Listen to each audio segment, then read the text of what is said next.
Greetings. You're listening to Rebels Remembered, featuring Caitlin DeFord and Kelsey DeFord. Greetings, fellow travelers across the galaxy. I am Kelsey. I am Caitlin. And this is Rebels Remembered. And today we're discussing the Season 2, Episode 11 episode called Legacy.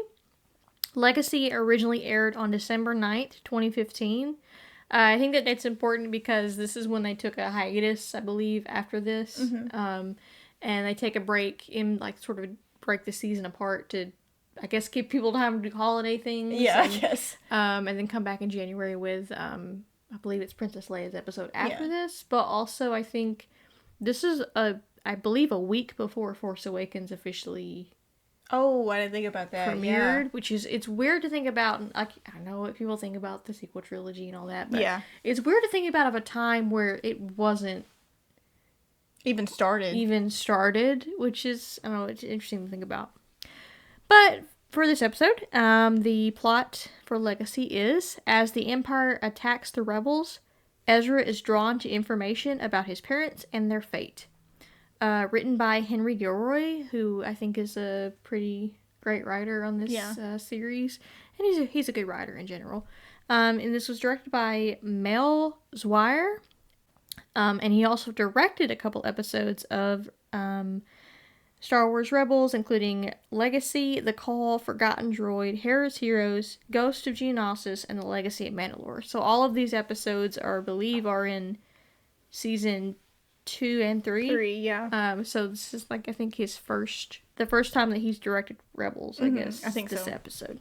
Alright, so before we get into the trivia, I just have to explain my bias. To me, this is one of the best episodes of the season. But again, I'm biased, obviously, because Ezra is my favorite character, but also some of the themes we get into in this episode are very near and dear to me. I'm just going to start there. Yeah. So the trivia for this one, I actually remember this one. So this episode was known during and after production as The Secret of Prisoner X10. That was the name of the episode. Now, if you're a geek like me... I was about to say, you're that nerd. You're that nerd who was paying attention to the episode guide of what was coming next. And there was no synopsis. It just said The Secret of Prisoner X10. I remember seeing that. It wasn't changed until September 2015. They changed it to Legacy. Ezra's vision shows Capital City in an idolized state prior to its, quote, modernization by the Empire. So we get to see what Lothal looked like before crap hit the fan. Yeah, I think and it goes back to some things that we already see in season 1 and some things that we'll get into in season 3 and 4 with Lothal specifically, is seeing it become not modernized, but just industrialized, and the effects of industrialization on the environment specifically. Okay, so we start this episode with Ezra asleep on the Ghost. Voices called him in his sleep. They sound like his mother and father, and they lead him to a white Lothcat. It hisses, and he sees his parents, himself wielding a lightsaber, TIE fighters, and a mysterious figure. And all this is flashing by really fast. So it's bits of... And let me just go off of that. In A Vision of Hope, we've already seen... Yeah, I was going to bring that up. A similar vision of flashes of stuff that eventually happened. So I think, for me as a viewer, I was like, okay, he's seeing something that's going to happen in the future. I got that part. Yeah, I understood it was a Force vision because it had that little sort of sharp visionette around it as well, which to me indicated, because I had seen that before with Vision of Hope, that this was a Force vision. I didn't think it was just a random dream he was having. Right. Shaken by his vision, he believes his parents are alive and he must find them. And this is when we get more information on way back in season 1 when Zebo revealed to Hera information about them. He told her that they were being held in Imperial prison, but he didn't know which one particularly. And I think it said here that there are more than 1,000 prisons. Which, for the Empire, that we know how the Empire works, to me it was still pretty shocking to see, later, of course, getting ahead of myself, when they bring Ezra into that little room where it's got all the planets and stuff. How many prisons there are where they've got people that like, be honest, like, Nazi days, like, you didn't go along with the narrative, like, you were seen as the enemy, and the enemies go to, well, they were concentration camps, but, like, you know, prisons. Something that's very common in totalitarian regimes, but still, like, for me, seeing all those planets, it was very, like, it's one thing to say a number, but when you visually see a representation of it, it's like, whoa, that is a lot of prisons. But it is kind of nice that we also get this reveal that they've been trying to find them for him, which is nice to hear from Hera and Kanan. Yeah. Meanwhile, we go to Callus, and we're kind of pulling back on the Inquisitors found out that their base is on Garel. Also need to pull back here for a second. Before Ezra comes to Hera and Kanan with his vision, you know, that he just woke up from, they're discussing another base. And this, trying to find a base, is pretty much throughout the rest of this season, trying to find a base that they can hide at and not be captured by the Empire or none of that. So, like, that's pretty heavy theme throughout the rest of the season. So, you know, apparently they've told Callus their theories or whatever. But I can't remember his name. The other Imperial there is like, nah, this is just a bunch of baloney. And it goes, it's that conflict again between results and the Force. But also for me, I didn't really understand. Like, I would understand it more if, like, I sent something and I can't give you physical proof. But there was a freaking probe droid that recorded Ezra saying it. Yeah. So That's true. For them to say, no, we don't, you know, you mystics. I'm like, there's proof that this is the base. He said it. And Callus is the one that actually confirmed it, and he says that they've been hiding their fleet in spaceports or whatever. So they decide to deploy the entire fleet for Garel. Back on the Ghost, Kanan and Hera reveal a list of prisoners held at one time by the Empire. This part was kind of odd. Kanan tells Ezra to reach out with the Force and try to find who they're looking for, I guess. But it's also revealed that there was a massive breakout last night. At one of the prisons. Which kind of lines up to why I think Ezra had the vision that he had. Because if you go back and look at that vision, he's in a holding cell. Where his parents were. You see his parents in the holding cell. Mm-hmm. I do think it is kind of odd that out of these thousands of prisons, there was only one breakout out of one of them, but... True. Yeah. I think it's just, you know, for convenience sake, but... Also the fact that, you know, Ezra had the same question I did. It's like, why didn't you tell me that you had this information? But I think Kanan was like, well, there was nothing to tell because... It was almost like... They don't want to get his hopes up for them just to come up empty-handed, yeah. So he reaches out to the Force and he starts seeing these flashes, his parents, the figure he's been seeing, and the Loth Cat again. He tells Hera to stop scrolling through the list and she lands on Prisoner X10. Which is why originally this episode was called... The Secret of X10. Yeah, The Secret of Prisoner X10. So when you watched it, when you heard the name X10 being brought up, did that like, oh, that's what this episode used to be called? Like, did that ring any bells for you? I think so. I was like, wait. You know, because like I said, it didn't give a synopsis. I just remember seeing the title. But also, I think it probably confirmed to you that, oh, he knows something about his parents. Yep. Yeah, it did. So this prisoner was arrested on Lothal for treason. And it's interesting, I mean, we're going to spoil it now, that it's Ryder Azadi, who was the governor. Mm-hmm. The governor of Lothal was arrested for treason. Mm-hmm. Which, I mean, it should be that surprising because it is the Empire. Yeah. So they're going to go out no matter what your rank is. Like, at least be like Alderaan and pretend you're on a diplomatic mission to hide your stuff. But, yeah, I guess he was just too outspoken as him supporting the Bridgers, his parents' broadcast and stuff like that. So Ezra decides that he must return home to Lothal to help his parents. So, again, Lothal, they escaped in the very beginning of the season. Because they were blamed for Minister 2's death. And now it's like, okay, we're gonna go back. I'm like, ooh, I don't know if I would, you know? Yeah. So Ezra starts looking for his helmet so he can leave. He's kind of getting frustrated here when he's like, where's my stupid helmet? And like trying to find it. Yeah, the one time you can't find your helmet. And of course, Kanan enters and he says he doesn't have to go alone. And then Hera says that they're family. And it's just a little sweet moment. Yeah, I got kind of teary-eyed. I don't know why, because it was just like seeing them be so supportive of him. You know, I don't know why it didn't surprise me. It just kind of like tugged on my heartstrings a little bit. Well, also, even knowing, like I just mentioned, Lethal, they're willing to go help him. I do think it's interesting that Sabine is the first one to realize that the Empire is coming to their direction, because I think she says something like they pulled back all their patrols, and they only do that for a military sense of there's about to be a major strike and we don't want to cause any unnecessary losses. I don't know why the Empire would care about that, but we gotta have those numbers, which I think again calls back to some of that Imperial Academy knowledge that we've already touched about. Yeah, exactly. Well, even as a viewer, we know they're coming. We've already established. Yeah, we know what they don't. Right. So then we have this moment where we have, for some reason, Zeb and Chopper were out getting supplies or something. That is kind of weird because this whole beginning, I'm like, where are Zeb and Chopper at? And then it's like, oh, they're out getting supplies.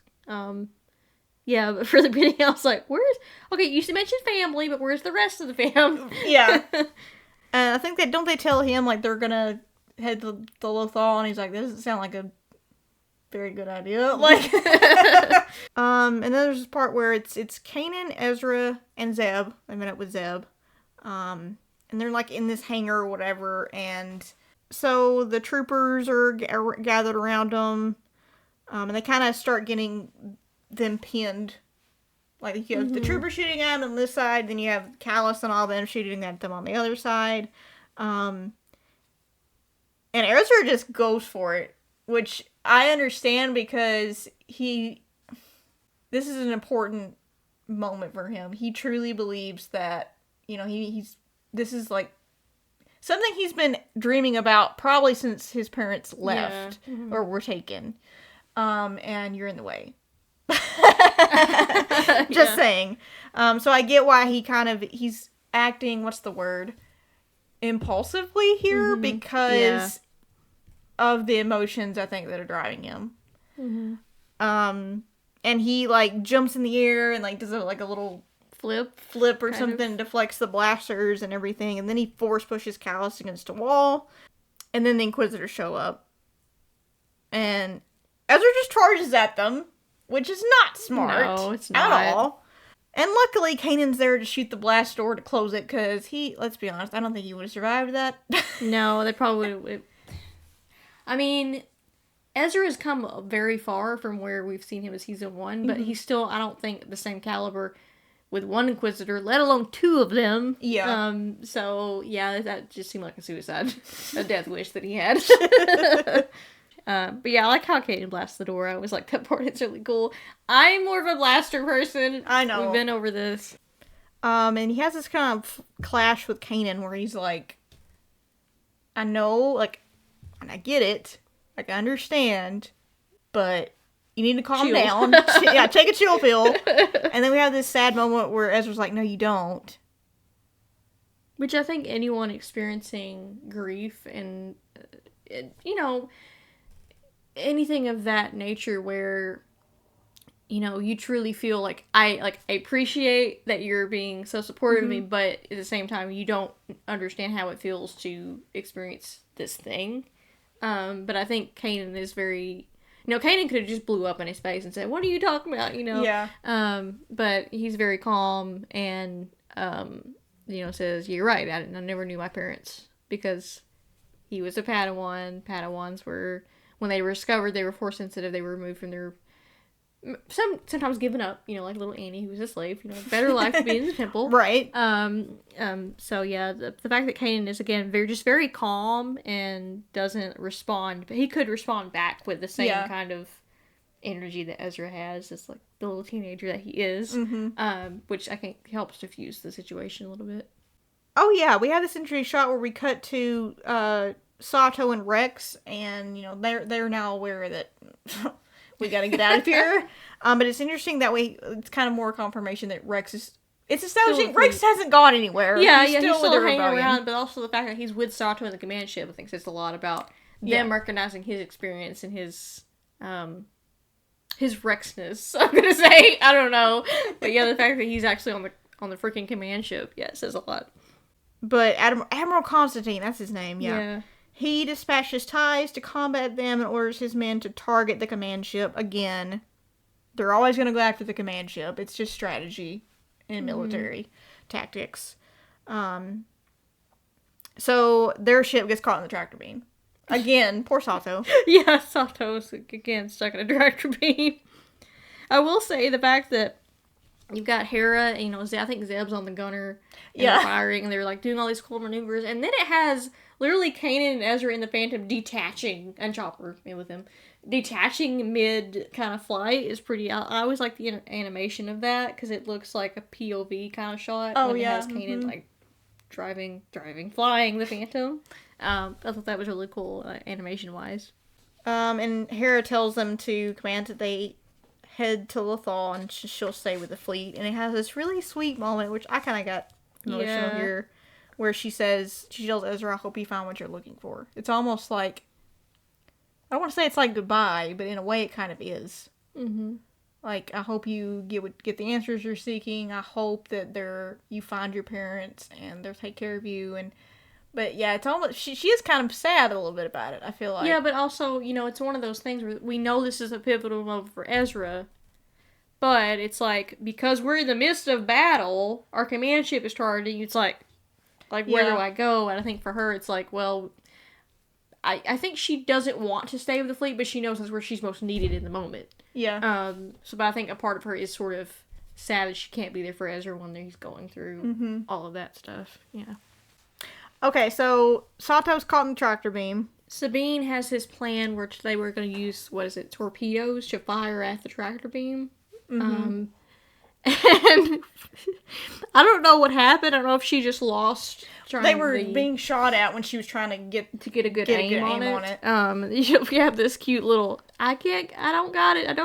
And then Hera's just like, I got it. And she just rams the thing to knock it off. And poor Zeb is still in the gunner. Yeah, when she does this. Yeah. Knocks it straight off. Yeah. I mean, it got the job done, but... Yeah, got him free, but dang. Yeah, so they free the command ship, and then everyone just, as always, jumps to light speed to get away from the Imperials around Gorel. So Ezra and Kanan, they land on Lothal, and then Ezra has this moment where he tells Kanan, thank you. And you're always there for me when I need you. Which is almost like, and I'm going to ask you this question. Did you think his parents were alive at this point? Oh, goodness. When you first watched it? Because to him, what he said to Hera, and what he said to, or what Hera said to him, and what he's telling Kanan here, it's almost like Ezra has made up his mind that they're alive. And if they're alive, I'm going to stay with them. Yeah. But the way Vision of Hope did not go well for him, and his Force vision it wasn't wrong, it's just he misread it. So I think the same thing's going on here. He thinks that because he saw his parents, that they're alive. But for me watching it, I was just like, I mean, I don't see it because I know that we're on episode 11 of a 22 episode season, and I can't see his parents being alive and him doing the similar training and all of that. I don't know how the story would have shifted had they been alive. I thought, so when the season 2 trailer of this first premiered, and it had Ezra's, that moment where he's like, I saw my parents, you actually saw them in the trailer. I, in my gut, in my heart, thought, they're alive!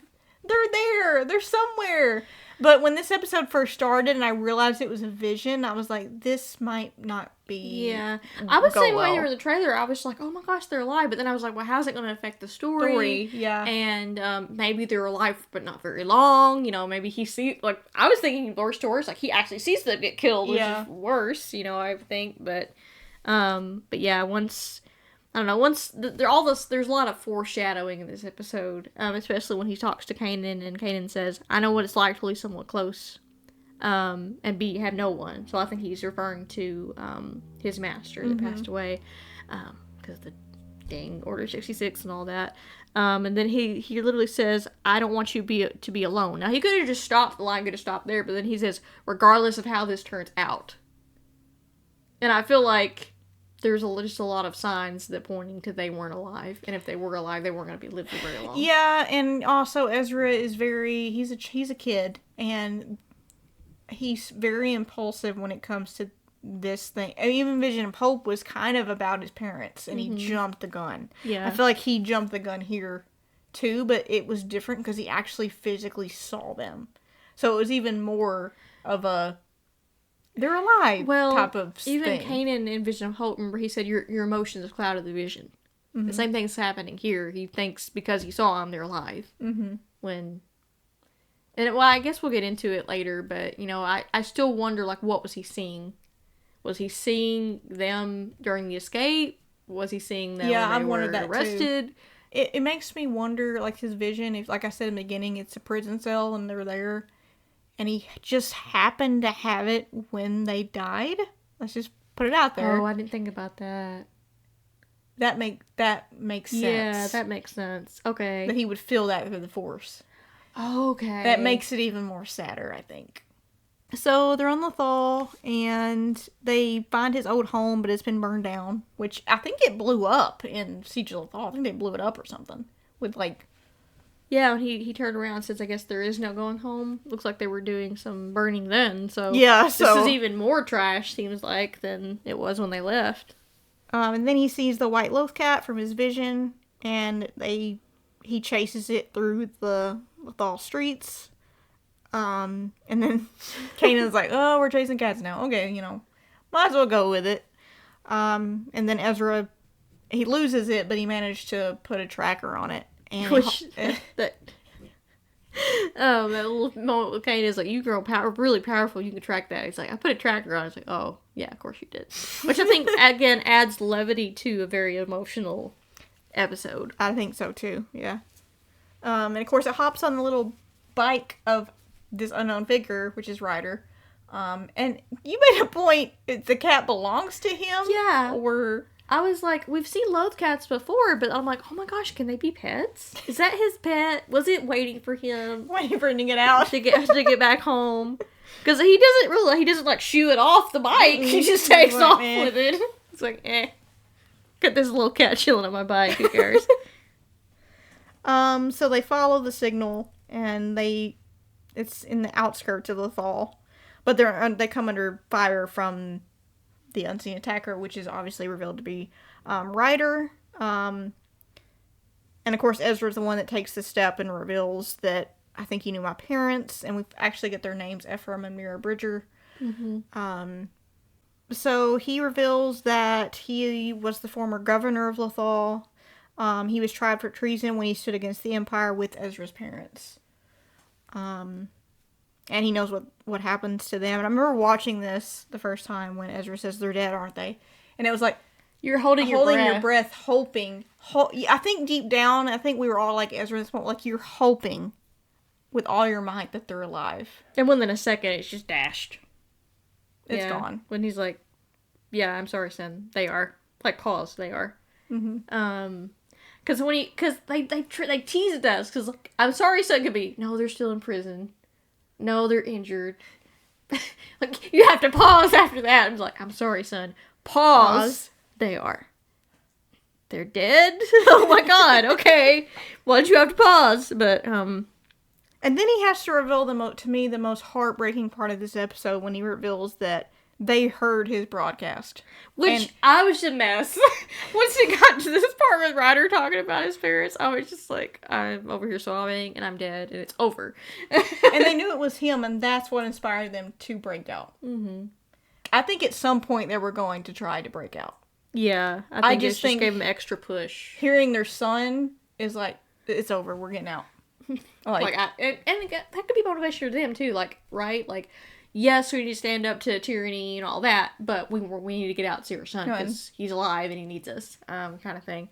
But also, like, Taylor Gray's delivery and performance in this episode is just so heartbreaking when, oh my god, trying to get emotional about it, when he explains like they heard your voice, and then he was like, how do they know it was me? And his voice cracks and it breaks, and he's like, because of your words.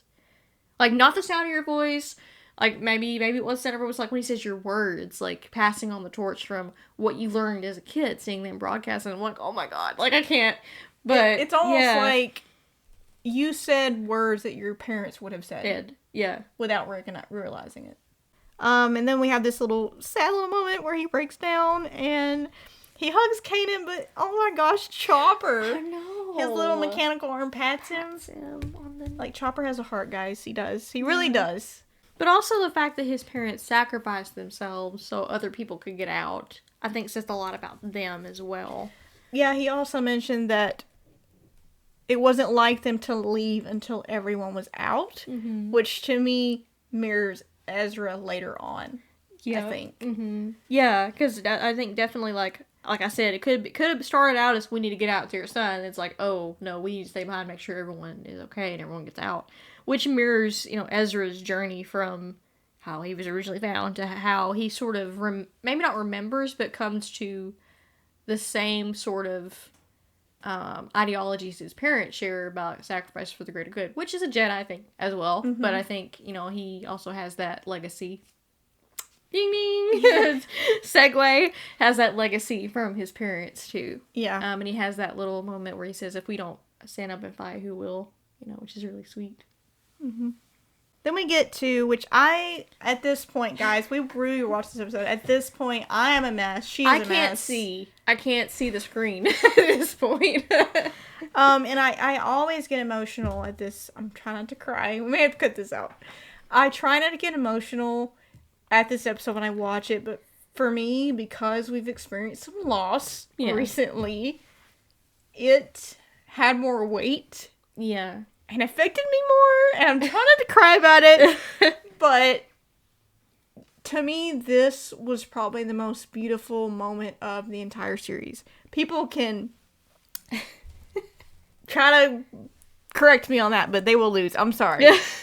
This scene, when it cuts to him staring at the fall moons, and he has that, and the music by Kevin Kiner. Oh my gosh, it's so gorgeous. It's beautiful, and it's sad and it's somber, but there's also a feeling of hope behind it. And we have his vision that we talked about at the beginning, where he sees the capital city and then he just hears his parents. Which beautifully, by the way, done by D. Bradley Baker, who voices Ephraim, and Kat Susi, who voices Mira. Is her name? Yeah. Mira, they get very good performances vocally from them as well. But yeah, you get to see Capital City, and at this point, I didn't know what I was seeing. I didn't know if this was the future. Well, you kind of knew it was the past when he says, "It's beautiful, isn't? That's going to change." When the Empire... Yeah. So then I'm like, okay, Ezra's probably 5 or 6, because he's 7 when they're taken away. So yeah, I think that was the sort of the hint that we got, that all that's going to change. But also, I was sort of like, I was torn between understanding whether it was the past or the future, or if it was both of them combining together. Yeah. But yeah, we have that cute little moment of them standing beside him. I think this, we're looking at it from past perspective, this is a memory that he had. And just seeing, Capital City itself, without the smog, I think there's, a lake of some kind, across the way from the tower. We have that beautiful line that Mira, who delivered by Kat Susi, remember, Ezra, without hope we have nothing. And they just fade. And, I'm gone now talking about it. I don't know. And then we have this cute, again, amazing moment, amazing music with Kevin, and the animation, the lighting. It's all beautifully done. And then we get this Kanan joining Ezra. And, gosh, my nose is running now. Telling him that... Yeah. The sad thing is, Ezra goes, he says... I saw my parents. They were right here. They were right here with me.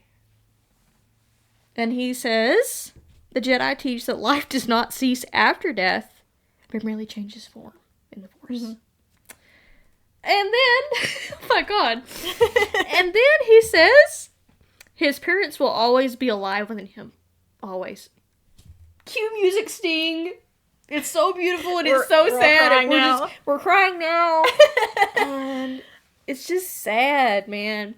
But going back to the whole line, because to me that's just this. To me, that is an encapsulation of everything in Star Wars. So, hope is in times of darkness. Mm-hmm. Is all we have. Yeah.